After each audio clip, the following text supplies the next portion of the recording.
I'm going to tell you guys a story about Native American water babies.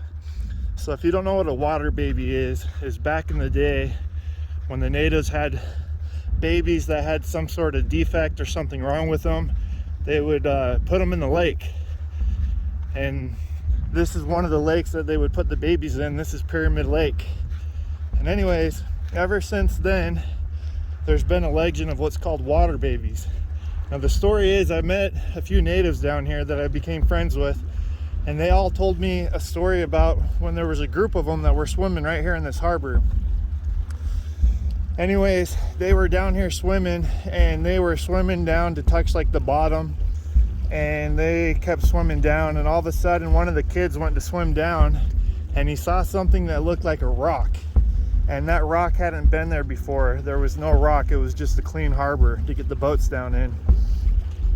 He swims back down and he realizes that it didn't look like a rock, it looked different. And then someone else that was up on top of one of these rocks up here said, "That's a water baby, get out of the water."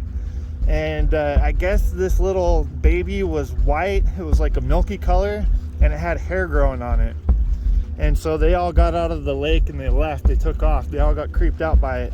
Now I heard the story from one person, and then I heard the exact same story from another person, and then I actually heard the story from the kid that swam down and saw the water baby himself. Now they say that water babies, if you walk around the lake at night, you can hear them cry, or you can hear like babies crying. And they say that water babies, or the kid that swam down to the bottom of it, he said this to me. He said, well, what they'll do is they'll grab you, they'll pull you under, and they'll eat you. And then he looked at me and he smiled and he said, but only if you're white.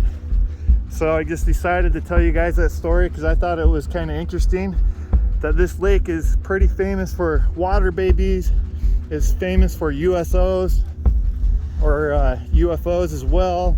It's famous for a lot of paranormal things. In fact, some of the ladies I was talking to around here said that they've even seen Bigfoot a few times. And once again, this is Pyramid Lake.